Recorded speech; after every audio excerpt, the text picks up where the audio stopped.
Hoje sou eu que vou passar algumas informações da, do capítulo 31 e 32. Eu espero conseguir terminar os dois hoje. Não sei se todos leram, tem bastante coisa interessante nesses capítulos.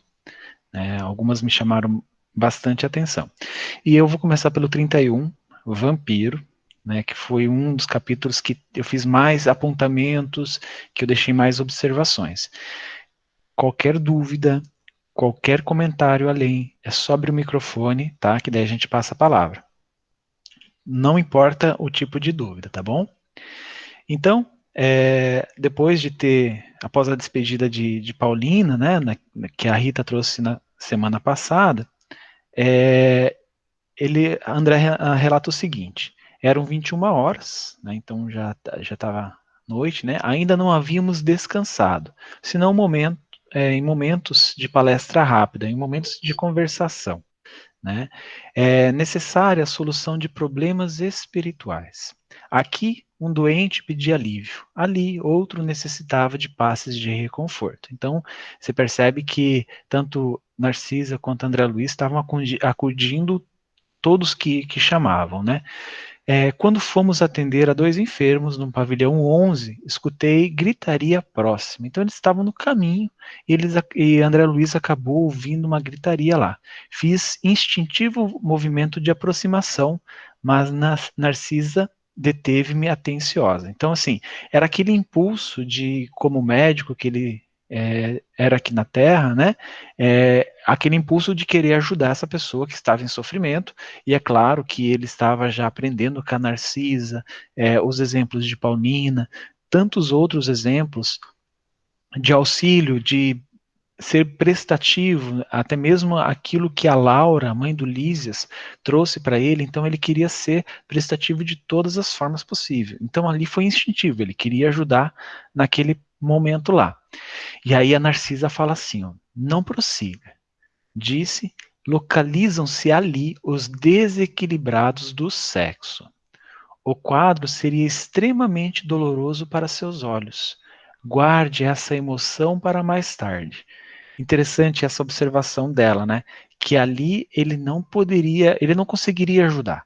Ia ser um quadro muito ruim para ele e que poderia trazer muitas consequências. Tá? Os quadros vistos onde o André Luiz iria querer socorrer eram quadros que ele não teria capacidade para ajudar, capacidade técnica, e também não teria o equilíbrio emocional, psicológico necessário para conseguir auxiliar. E aí eu me fiz uma pergunta, Quando André Luiz teve entendimento suficiente para auxiliar nesse tipo de quadro? Eu fiz essa pergunta, falei, nossa, quando André Luiz conseguiu, realmente ajudar ali? Será que vai ser nesse livro, Nosso Lar ainda? Como é que vai ser? Eu trouxe um pequeno spoiler para vocês, nós estamos no livro 1 da coletânea Nosso Lar, André Luiz conseguiu ter capacidade para ajudar esses desequilibrados do sexo lá no livro Sexo e Destino. Então é o 12º livro da coletânea. Então ele passou por todas outras experiências, preparação, palestras, ensinamentos de Aulos, do Flacos, do Aniceto, de tantos outros mentores, do Alexandre, preparando ele para quadros como aquele. Então, assim, a preparação para lidar com esse tipo de transtorno, esse tipo de, eu não vou dizer problema, esse tipo de aflição, ele é muito grande. Ele exige uma preparação que demanda anos, e muitas vezes nós, mesmo estudando anos, preparando anos, a gente ainda não tem capacidade para lidar com isso de forma adequada. A gente vê que em toda a coletânea do André Luiz, a gente teve o André Luiz sempre aprendendo mais e mais com essa equipe de tarefeiros da espiritualidade. E aí, ele, é claro, percebendo isso, ele não insistiu. Entretanto, fervilhavam-me no cérebro 1000 interrogações. Então, é claro que ele, mas por que eu não posso ajudar? O que tem lá que eu não consigo ver? A curiosidade natural da gente. Isso não cessa com o desencarne. Abriu-se um mundo novo à minha pesquisa intelectual.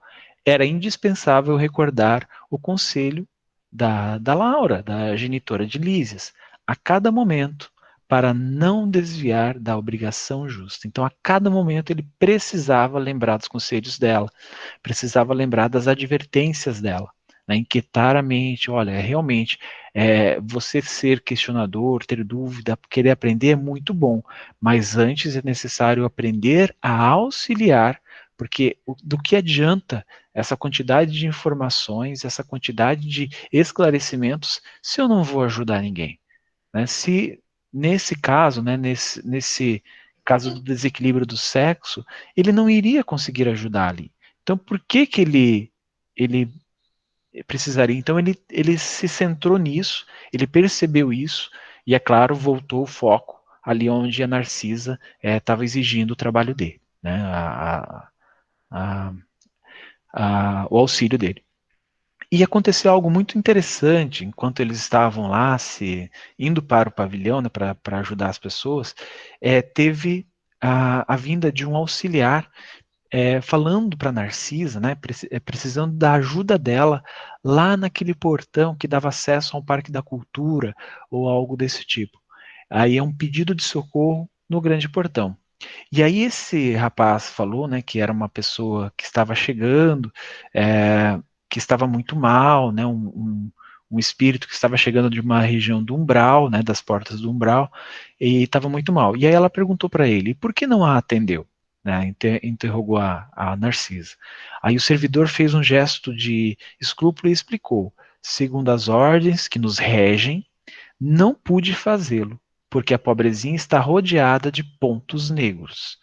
Então ele conseguiu perceber que ela se aproximava do portão, é claro, tinha um portão ali impedindo a passagem de qualquer espírito que tivesse más intenções ou viciações de toda a ordem, impedindo essa passagem. E aí ele observou isso, viu que essa moça estava chegando lá, mas ele não podia, porque existiam regras e ele precisava cumprir.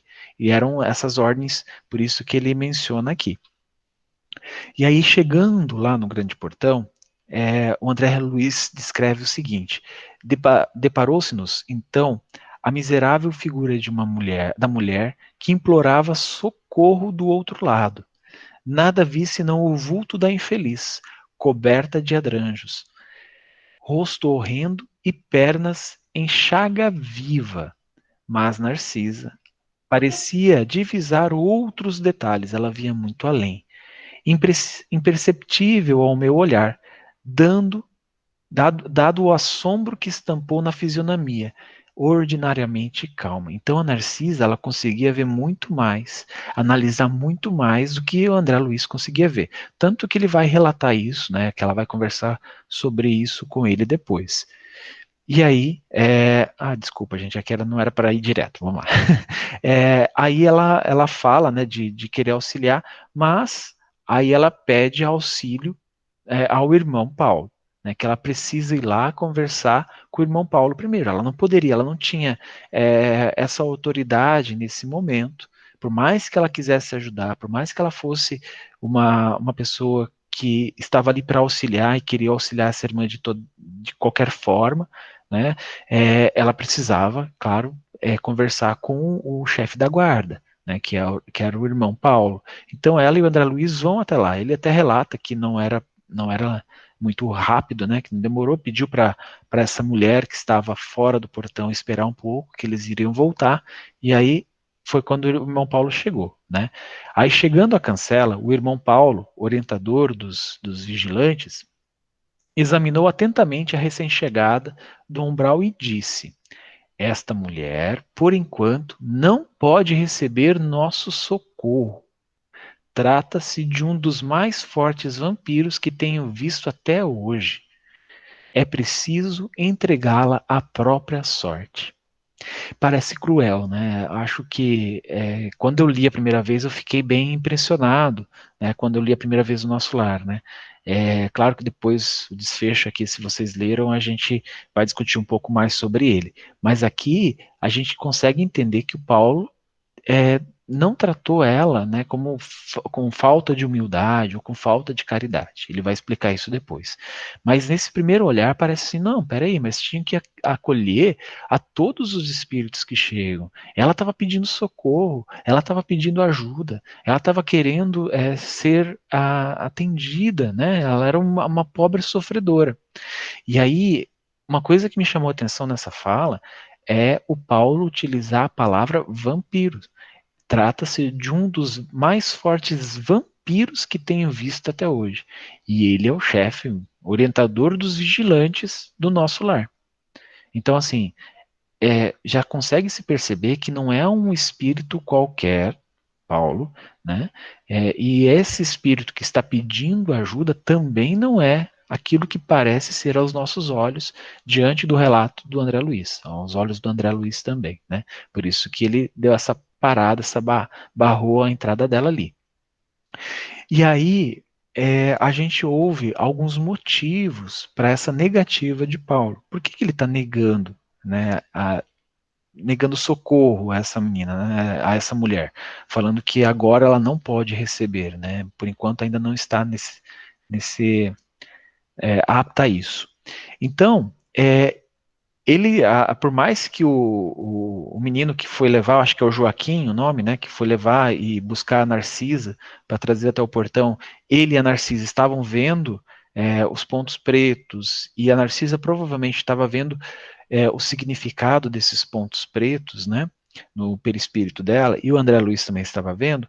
O Paulo, ele fez uma avaliação mais profunda, conseguiu alcançar níveis ou uma, uma capacidade de entendimento, né, vamos dizer assim, que o André Luiz, ou a Narcisa, ou o Joaquim ainda não tinham conseguido, né? Mas eu vou deixa eu explicar isso melhor, assim. Quando a gente faz um olhar para alguém, né, quando a gente está na rua olhando para alguém, muitas vezes a gente vê só o exterior, só vê a questão da roupa, a maneira dela se portar, algumas vezes expressões emocionais. Os espíritos, eles podem ver muito além disso, muito além daquilo que se apresenta na matéria. Podem ver emoções, podem ver pensamentos, né, eles podem analisar, né, analisar um termo interessante, mas pegar os registros do passado, né, o que causou aqueles pontos pretos no perispírito da pessoa, saber se a pessoa, o que ela foi em encarnações passadas, dependendo do mentor, dependendo do dirigente que fez isso.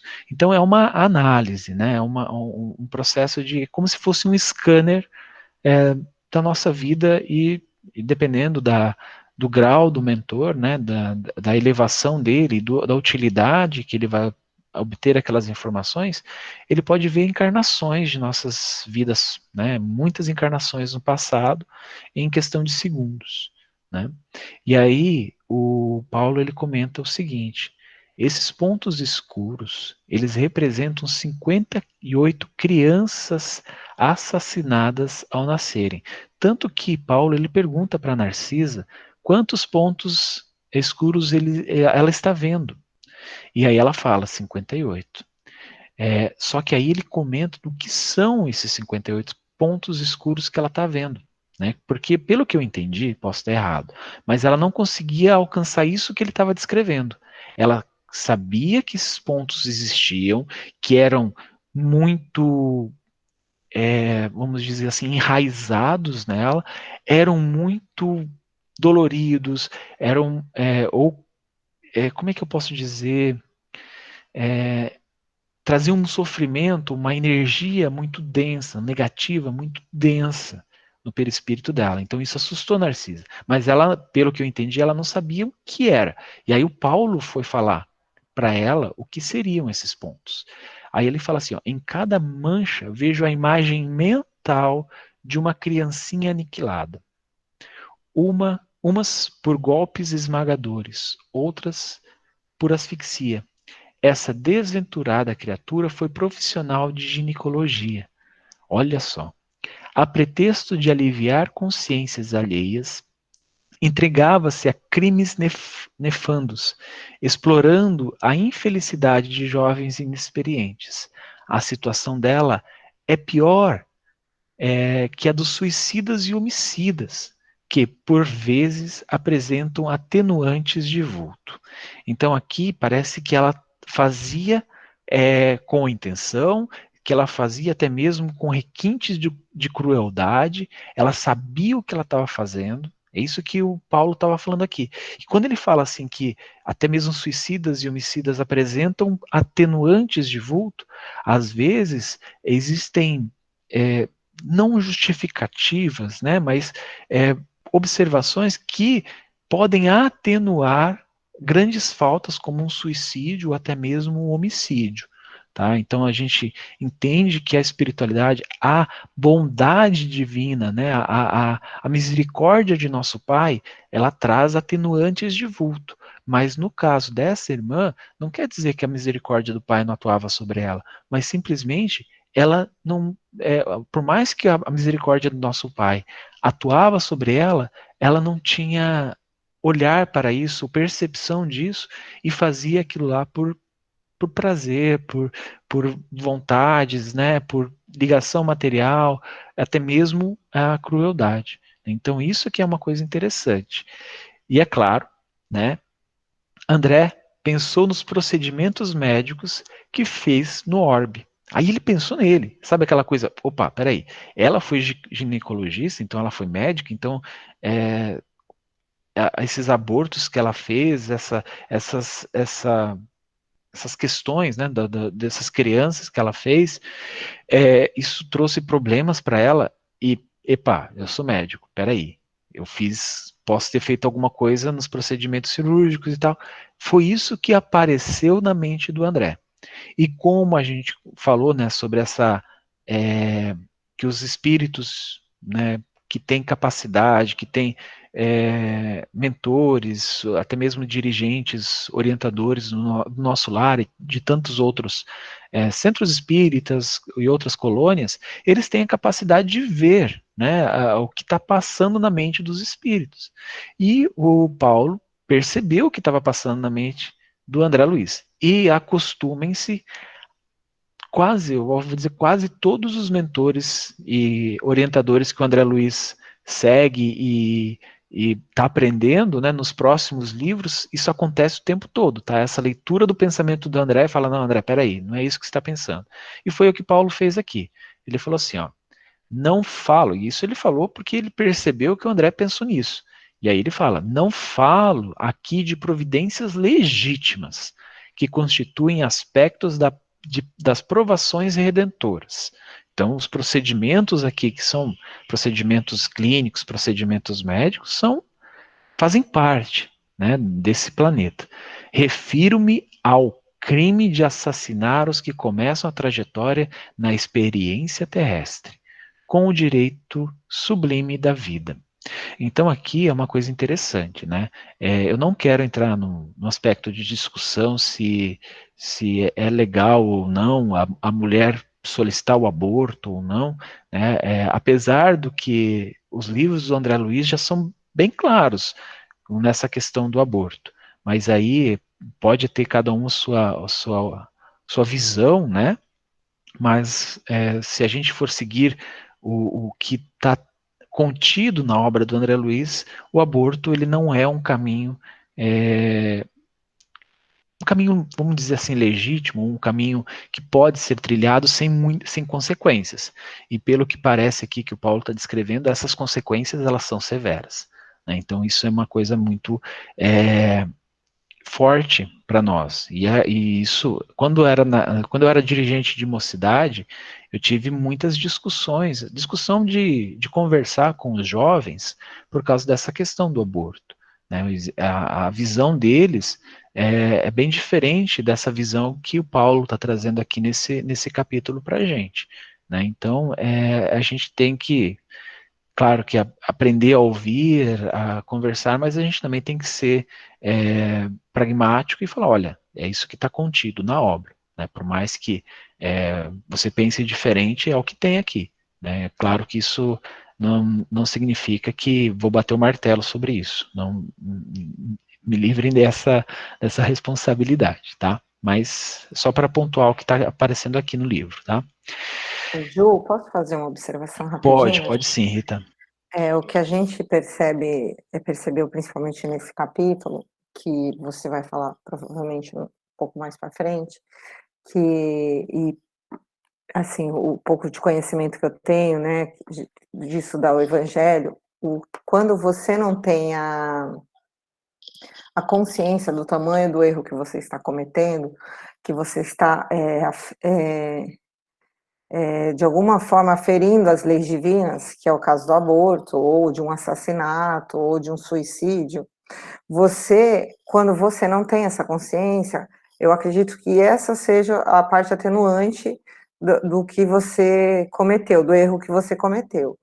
Mas, mesmo depois que você tem essa consciência durante a encarnação e você, de alguma forma, cometeu algum erro, é óbvio que você vai ter que arcar em algum momento da sua existência nessa ou em outra, vai ter que arcar com as consequências do seu erro. Mas ninguém precisa ficar em desespero, porque quando você começa a ter o conhecimento de como funcionam as leis de Deus, e se você se esforça no trabalho do amor, com certeza você terá ganhos e terá também o trabalho do bem que você proporciona será também um atenuante para sua falta.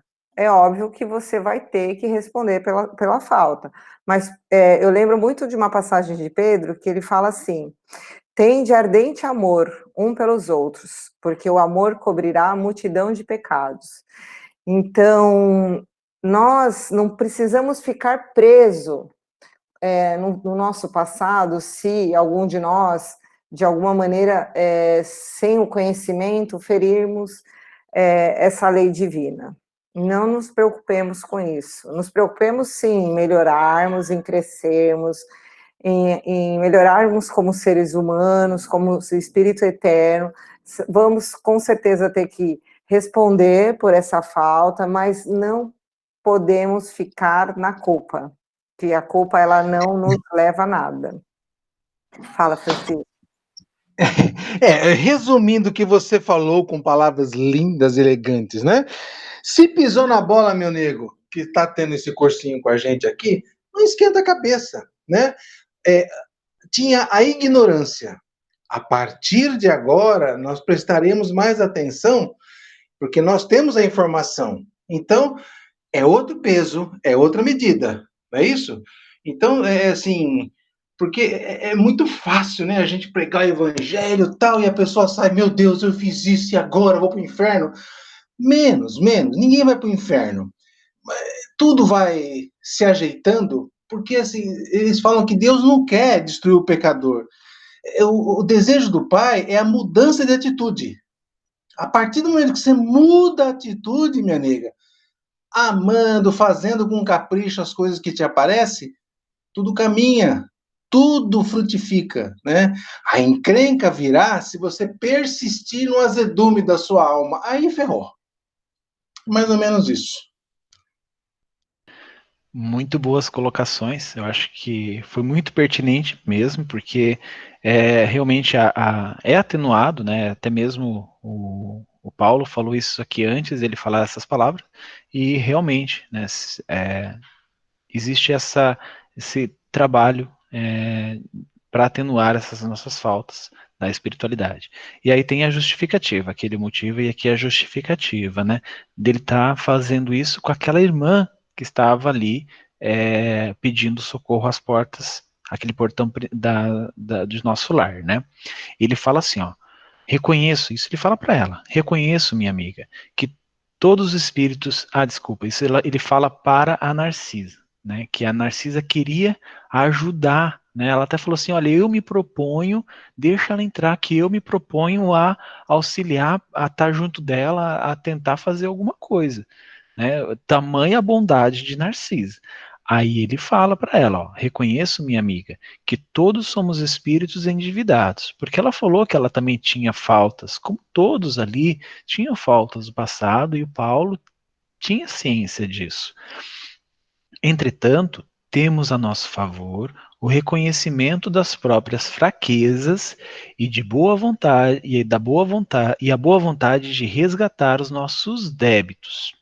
Mas esta criatura, por agora, não deseja senão perturbar quem trabalha. Então, essa foi uma das justificativas. Ok, a gente cometeu erros no passado. Aquilo que o Francisco e a Rita mesmo falaram, nós cometemos erros, mas o reconhecer as nossas fraquezas e a boa vontade de resgatar, isso quer dizer, a boa vontade de aplicar o evangelho no nosso dia a dia, isso estava presente dentro deles para resgatar os débitos, para entrar novamente em harmonia com a lei do Pai. Né? Mas ele mostrou, essa mulher, esse espírito que estava se aproximando, não. Por agora, não deseja perturbar quem trabalha. Nada deseja senão perturbar quem trabalha, desculpe. Então, ele percebia os desejos dela que estava se manifestando através da mente dela e que o Paulo estava percebendo isso. Que nem a Narcisa e nem o André Luiz, né, muito menos o André Luiz naquele momento, conseguiam perceber isso. Né? E aí ele fala assim, ó, os que trazem os sentimentos calejados na hipocrisia emitem forças destrutivas. Para que nos serve aqui um serviço de vigilância? Então, assim, ele estava falando que ela estava emitindo essas energias, essas forças destrutivas. E era por isso que lá, em nosso lar, tinha essa equipe de vigilância para olha, não dá, se entra um espírito desse, começa a contaminar tudo, contaminar com essas energias negativas e atrapalhar todo o trabalho. Não quer dizer que ele vai destruir a colônia, nada desse tipo, mas vai dar muito trabalho. Né? Provavelmente eles têm vários espíritos, como o André Luiz, que estavam começando, que eram estagiários, e eles seriam facilmente influenciados por esse espírito. Alguém quer falar alguma coisa? Não? Pode falar, Adriana. Agora eu vi você. Vocês estão me ouvindo? Porque meu alto-falante está péssimo. Então, eu penso, se na hora que eu cheguei nessa parte, é que o coração dessa pessoa era muito pior do que as atitudes dela, né? Então, isso é que foi enxergado nela, que a gente retoma aquilo que a Paula, não, a Rita falou, né, de que quando você não tem consciência, existem atenuantes, mas ali ela tinha consciência dos atos e o pensamento continua ruim, apesar dela estar querendo demonstrar uma atitude de elevação ali, né? Então, isso daí era pior ainda para a situação dela, né? Eu vi assim, era o comentário que eu queria fazer. Ótimo, ótimo. E realmente, os mentores, eles enxergam muito além. E é óbvio que Paulo estava enxergando isso nessa nossa irmã, né? Que ela não tinha a mínima disposição a fazer aquilo que o Francisco e a Rita falaram, né? De ter o conhecimento, de trazer o conhecimento para si e começar a aplicar nos resgates dos débitos. Né? Então, ali, todos estavam ali entendendo aquilo que era proposto, né? Que o Evangelho vem trazer para a gente. E ela não. A gente já vai ver algumas questões dela. Deixa eu só passar aqui. Tá? Aí, ele fala assim para todos, né? Principalmente para Narcisa que estava ali, estava aquela aflição de querer ajudar. Ele fala: busquemos a prova. Não é isso que se observa na fotografia viva dos seus pensamentos e atos. Isso é interessantíssimo. Eu já vou voltar aqui. Creio que a irmã ainda não recebeu nem mesmo o benefício do remorso. Quando abrir a sua alma às bênçãos de Deus, reconhecendo as necessidades próprias, então volte aqui. interessante, aqui é onde ele fala, né, que ela tinha sido, o que ela tinha sido, o que ela tinha feito, e ela responde para ele que não, que que estavam caluniando, que estavam falando besteira, assim, besteira, estavam falando mentiras dela, né, que ela não tinha feito aquilo. Então, é onde ele fala, ó, na fotografia viva dos seus pensamentos e atos. É por isso que eu falei que é um scanner. Ele bateu o olho, ele já viu tudo. Gente, isso é muito interessante. É quando o pessoal que está nos estudos, principalmente na educação mediúnica, é interessante como você olhar uma cena de um espírito ou de um assistido que procura a casa nas câmaras de auxílio, uma cena que aparece na tua mente enquanto você está fazendo a integração na corrente mediúnica já te traz muitas informações. E é isso que o Paulo fez. Ele viu como se fosse uma fotografia e ele já conseguiu entender todo o caso. Ele já sabia o que aconteceu, ele sabia que ela tinha sido médica, né, ginecologista. Ele já sabia das crianças, de como ela tinha feito, né, dos sentimentos dela, como a Adriana colocou aquilo que estava no coração dela naquele momento, e não só no passado, quando ela fez. Então, é por isso que ele fala da fotografia viva dos seus pensamentos e atos. E aí é claro que nisso ele também percebeu que ela não tinha nem o remorso, ela não se arrependia de ter feito aquilo, né? Tanto que ela falou, né? Eu acho que, eu não sei se eu coloquei aqui ou se eu acabei não colocando, que ela fala que ela tinha sido uma boa pessoa, que ela estava sendo vítima de calúnia, que aquilo era mentira, né? E aí Paulo era um dos vigilantes ali.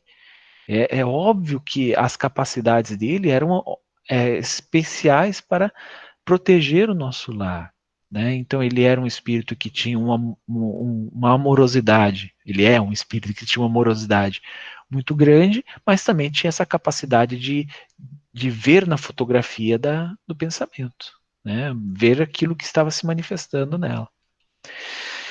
E aí onde eu coloquei o nome aqui, um título da inocência espiritual. Por quê?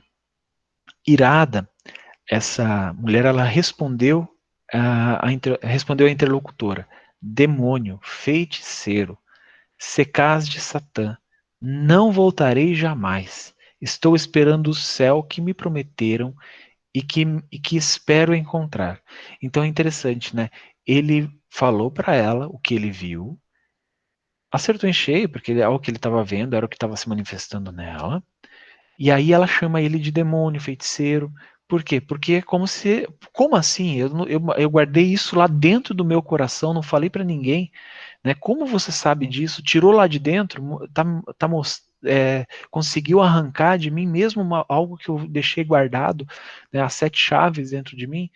Não existe segredos para um espírito da altura de Paulo, desse Paulo, né, desse irmão Paulo, ou de espíritos até mais elevados. Não existe segredo, não existe como você enganar, né, um espírito desse calibre. Por isso que ela fala que ela está esperando o céu que prometeram a ela.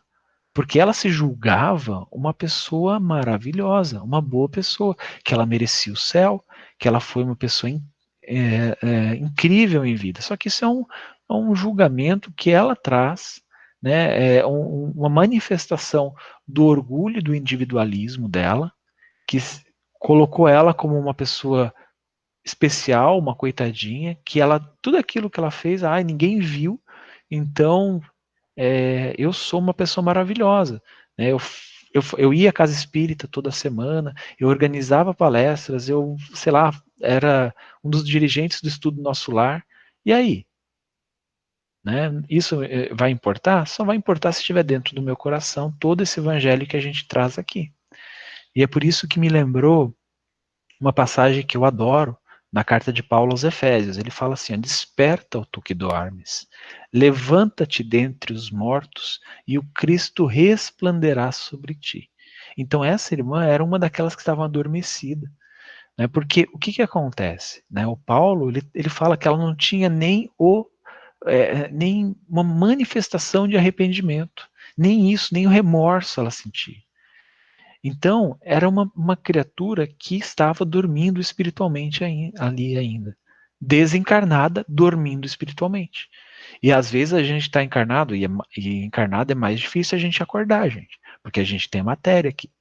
Então, quando a gente realmente acorda para essa questão espiritual, a gente começa a ter um entendimento maior. Então, por isso que eu considerei, né, trouxe essa passagem da carta aos Efésios, né, porque eu considerei essa irmã como uma irmã que ainda dorme, né, e ela procurando o céu, ia procurar o céu por muito tempo, até conseguir compreender. E aí, a revelação do que somos, né, trazendo a luz. Né?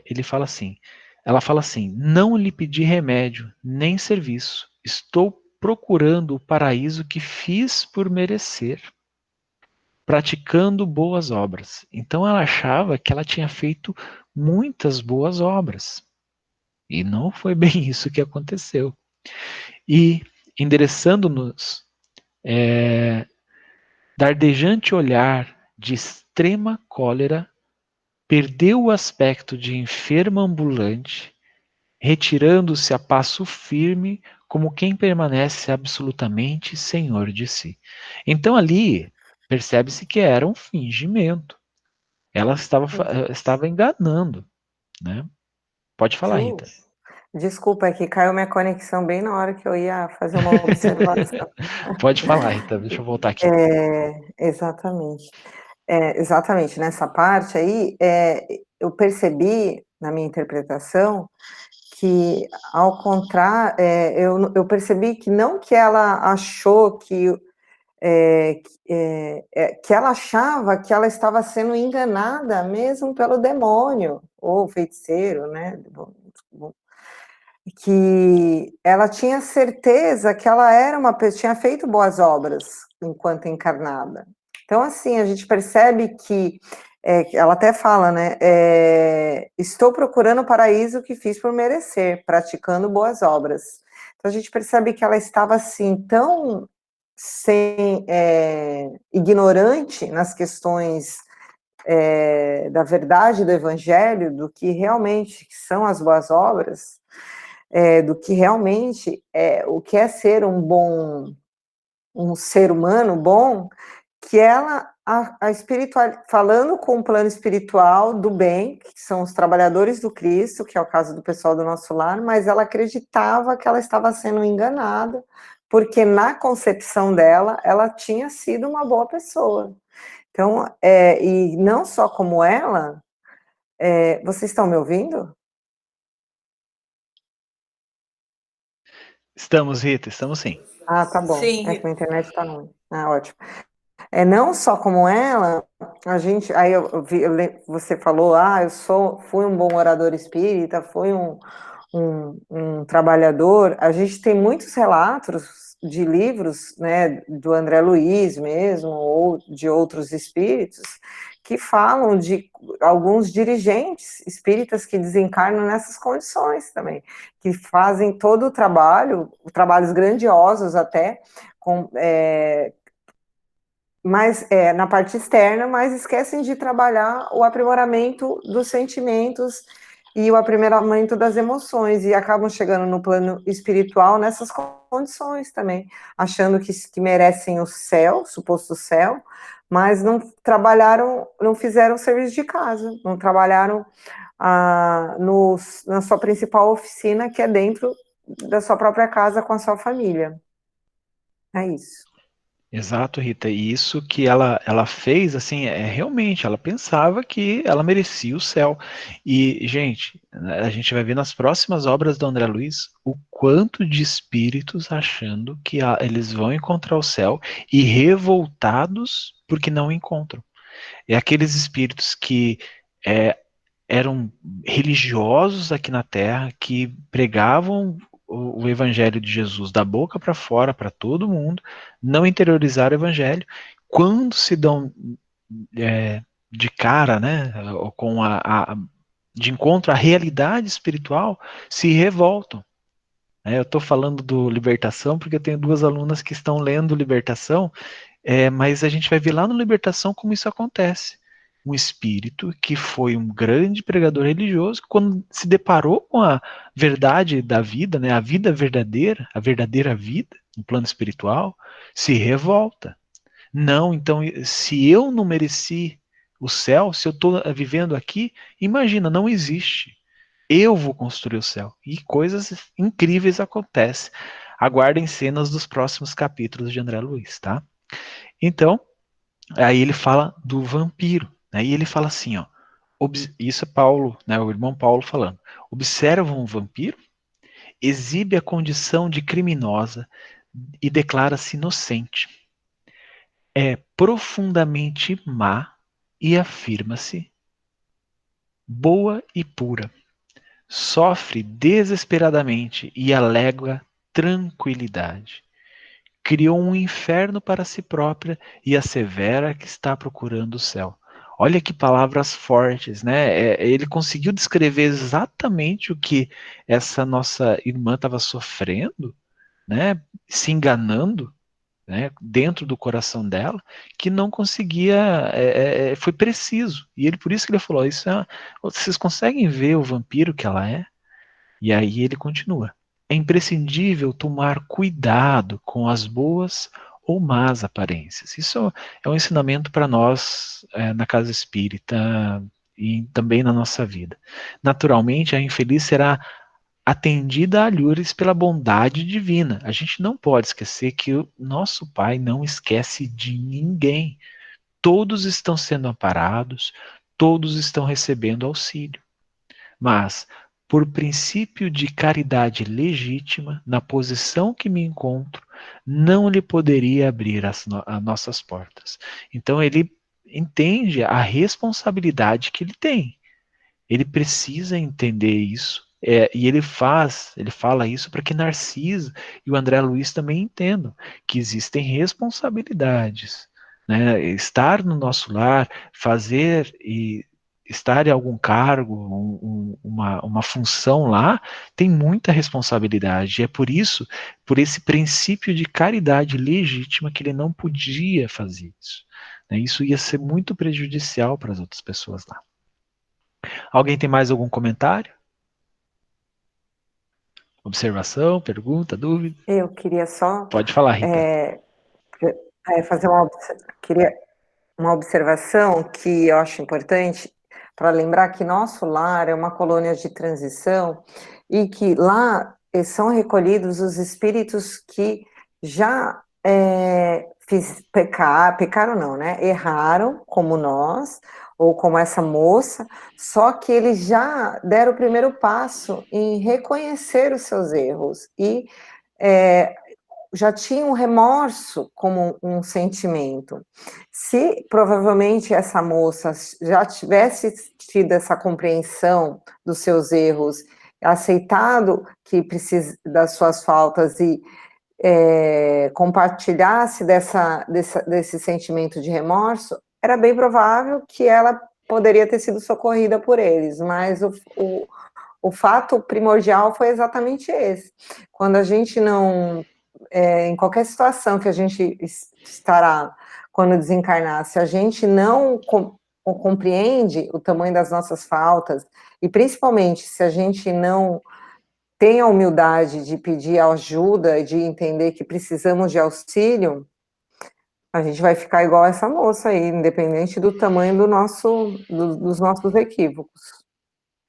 Exatamente, Rita, exatamente. E começando o capítulo 32, eu espero andar um pouco rápido aqui para a gente conseguir terminar ele. Notícias de Veneranda. Né? A gente vai falar sobre esse espírito incrível que é a Veneranda. E aí, eles andando, né? O banho de luz no parque, André fala sobre aquela luz, né, que os envolve, os ilumina. E aí ele fala assim, no grande parque, desculpa, a Narcisa fala isso, dizia ela, não há somente caminhos para o umbral, ou apenas cultura de vegetação destinada aos sucos alimentícios. Então, aqueles parques lá no nosso lar não tinham somente essa função, né, de ser caminho que levava a umbral ou uma plantação de vegetação que era usada para fazer os sucos, a alimentação do nosso lar. A ministra veneranda criou planos excelentes para os nossos processos educativos. Eu achei fantástico esses planos da veneranda, né? Claro que só podia vir de um espírito desse gabarito. Que são os salões verdes. Ela fala assim, ó, trata-se dos salões verdes para serviço de educação. Entre as grandes fileiras das árvores, há recintos de maravilhosos contornos para as conferências dos ministros da regeneração, outros para ministros visitantes, estudiosos em geral. Reservando-se, porém, de assinalada beleza para as conversações do governador de nosso lar, quando ele se digna de vir até nós. Então aqui, gente, vocês imaginam assim, aqueles parques lindos, né, onde as pessoas se reúnem, não somente para conversar, para ouvir som, né, abrir a porta do carro e ficar ouvindo música. Lá eles se reúnem para estudar, lá eles se reúnem para ouvir um concerto, para ouvir alguém tocando. Eu tive a felicidade, né, de participar de umas viagens que eu fiz de um parque onde tinha um rapaz tocando piano. Foi uma coisa maravilhosa. Foi aqui em São Lourenço, não sei se todos conhecem, aqui é Minas Gerais, né? Mas é um parque muito legal, que é o Parque das Águas, e eu fiquei imaginando isso, assim, em todo lugar, em todos os parques de nosso lar, aqueles parques lindos, verdejantes, com essas informações, com isso, esses encontros, e principalmente os encontros para estudar. Eu achei muito legal. Deixa eu continuar aqui. E aí, ela fala dos tipos de salões, né? E aí ela fala do que ela mais gosta. Os mais interessantes, todavia, a meu ver, são os que se instituíram nas escolas. Variam nas formas e dimensões. Aqueles parques, aquelas partes do parque, aqueles salões no parque, destinado a escolas, a aprendizados, né? Então isso eu achei muito legal, é claro que ela destacou aqui, e aí ela fala que essa iniciativa da veneranda melhorou consideravelmente as cidades, quer dizer, a colônia lá no nosso lar, unindo no mesmo esforço o serviço proveitoso, a utilidade prática e a beleza espiritual. Então, o que ela estava falando, assim, olha, a gente aproveitou essa maravilha de parque, essa beleza estonteante, para as pessoas sentarem, para a gente estar junto e aprender sobre o Evangelho, aprender sobre as coisas da matéria, aprender sobre as coisas da espiritualidade. Na época que eu era dirigente de mocidade, a gente tentava fazer isso. A gente ia com os jovens para a praia, a gente ia para os jovens para o parque aqui em Caraguá. Tem um parque aqui que é bem legal, assim, não tem trilhas muito perigosas, nada desse tipo. Então a gente ia muito com os jovens para lá. Então a gente fazia leitura do Evangelho, sentava todo mundo na grama, embaixo das árvores, e fazia leitura do Evangelho, fazia aula de mocidade também, conversava. E eu comecei a entender que isso que a veneranda propôs é uma coisa que transformaria muito os nossos encontros, porque hoje em dia, muitas vezes a gente vai nos lugares e ao invés de ter um encontro destinado a isso, a elevação de cada um, ao aprendizado, a gente manifestar que a gente está gostando umas das pessoas, né, uns dos outros, a gente tem o oposto disso. A gente tem parques onde a gente tem medo de ir, onde as pessoas estão fazendo algumas maldades, cometendo excessos, agarrando-se a vícios. Então, assim, é óbvio que esse tipo de energia que vai imperar nesse lugar. E é por isso que Veneranda falou, isso não trouxe a beleza, né, da natureza, por si só ela já consegue purificar muitas energias. Mas quando começaram a utilizar a beleza da natureza, mais essa destinação fantástica desses salões, conseguiu purificar a energia de toda a colônia. Isso foi muito interessante. E aí ela fala dos salões, do salão que a veneranda ajudou a fazer, a preparar para o governador, né, onde o governador dava palestra. E aí ela fala, né, que todo mês era uma decoração diferente, porque as flores mudavam, né, mudavam a espécie das flores, a cor das flores, e aí ela puxa a sardinha para o meu lado, porque eu nasci no dia 25 de dezembro, Natal, né, e dezembro, tal, tudo. Não, minto, ela fala por causa de Jesus, gente. Então, ela fala do mês de dezembro, que é fantástico. Ela fala assim, ó, a ministra, né, que é a veneranda, ela reserva o mais lindo aspecto para o mês de dezembro, em comemoração ao Natal de Jesus, quando a cidade recebe os mais formosos pensamentos e as mais vigorosas promessas dos nossos companheiros encarnados na Terra e envia, por sua vez, ardentes afirmações de esperança e serviço às esferas superiores, em homenagem ao Mestre dos Mestres. Que coisa linda, né? É uma coisa interessante aqui, gente, curiosa até, que as pessoas falam, né? Eu já vi vários pesquisadores que Jesus provavelmente tenha nascido na primavera no hemisfério norte. E a primavera não é dezembro lá, né? O inverno lá no hemisfério norte, dezembro é inverno. Mas aí, é claro, por causa de toda a história da igreja, das primeiras igrejas, né? A igreja começou a formação cristã, ela acabou utilizando o solstício do inverno, no caso deles lá, né, que é 25 de dezembro, que muitas religiões que não eram cristãs comemoravam, para lançar como o nascimento de Jesus. Então, substituiria a festa, uma grande festa, que era dia 25 de dezembro, das outras religiões, e passaria a ser a grande festa cristã, que é o nascimento do Cristo. Beleza, isso é só um fato histórico. Se a Adriana tivesse aqui, ela podia nos ajudar, mas acho que caiu a internet dela. Mas o que acontece de interessante aqui é que ela fala que nós, nesse momento, nesse período, nós cristãos, nós assim, nós tentamos e realmente tentamos com mais ardor trazer a fraternidade para os nossos corações e emitir mais fraternidade. Por quê? Porque a gente lembra de Jesus, que às vezes a gente passa um ano inteiro sem lembrar dele, né? Então, nessa época, a maioria das pessoas lembra de Jesus, direciona os seus pensamentos aos ensinamentos dele, e aí ela fala que a cidade, né, o nosso lar, ele recebe essa quantidade de pensamento e emanações que emanam de nós aqui encarnados para eles. Então, por isso que é o momento, o mês, né, que ela considera o mais sublime. Né? E essas energias, esses pensamentos vão até as esferas superiores. Isso que eu achei muito bonito. E aí eu coloquei o turismo em nosso lar, né? Porque para mim me pareceu visita turística. Ele fala que a maioria dos forasteiros, né, os turistas, que se hospedam em nosso lar, costuma vir até aqui só no propósito de conhecer esse palácio natural, né, que é onde o governador faz as suas palestras, que acomoda confortavelmente mais de 30 mil pessoas.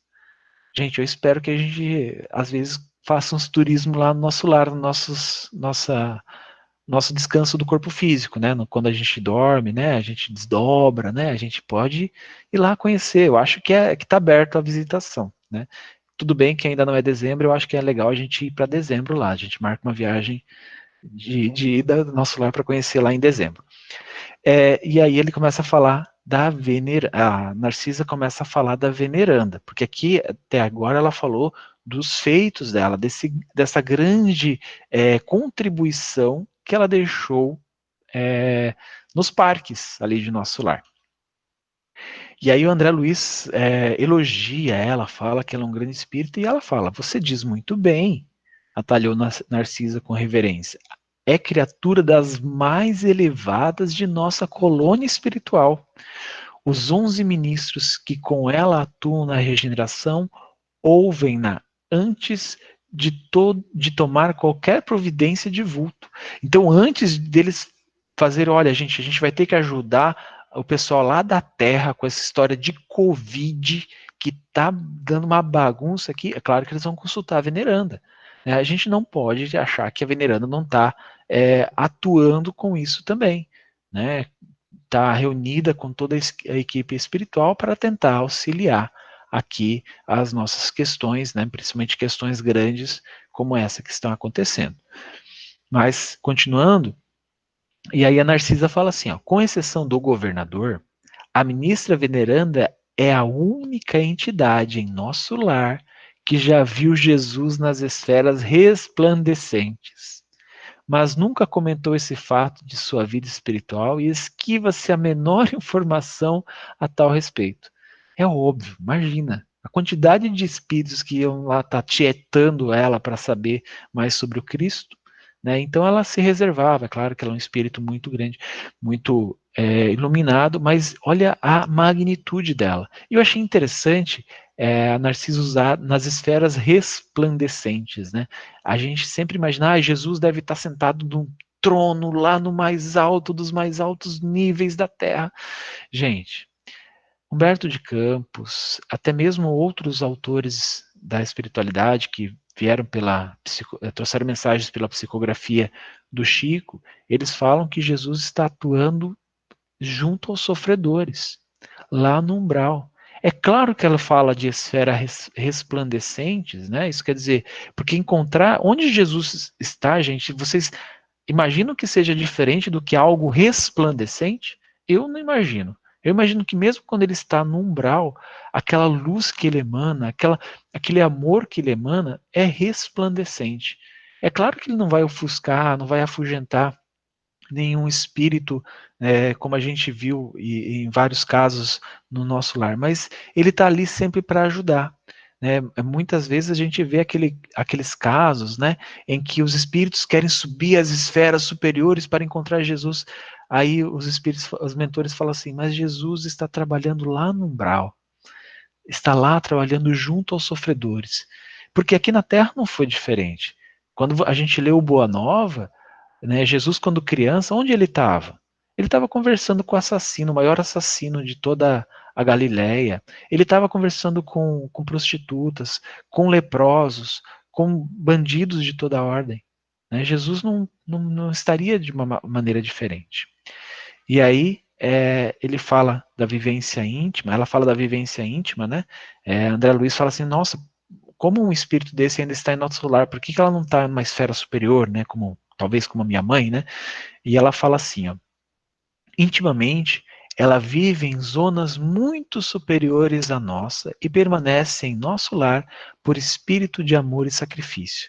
Sabe o que eu entendi disso, gente? Ela está lá em nosso lar, trabalhando, atuando, aconselhando, né, a espiritualidade, mas dentro dela, ela já vivia em uma esfera superior, no caso, assim, de emanação, de visão, né, porque ela vivia o evangelho dentro do coração.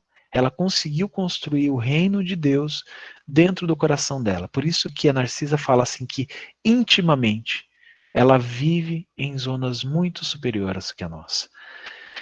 Soube que essa benfeitora sublime vem trabalhando há mais de 1000 anos pelo grupo de corações bem amados que demoram na terra, espera com paciência. Aí ela fala sobre a premiação que ela recebeu, né, sobre tudo aquilo que o pessoal, que ela relatou lá no livro, que ela não queria receber aquele prêmio, não queria receber aquilo, as condolências, gratificação, e tanto que ela colocou à disposição de toda a comunidade de nosso lar. Mas algo me chamou muita atenção nas últimas linhas desse capítulo, sobre o estudo sobre o pensamento. E aí André Luiz fica empolgado e fala assim, como poderei conhecê-la? Claro, imagina se ele não vai querer conhecer um espírito como esse, né, que está vivendo até na cidade que ele estava vivendo, na colônia que ele estava vivendo.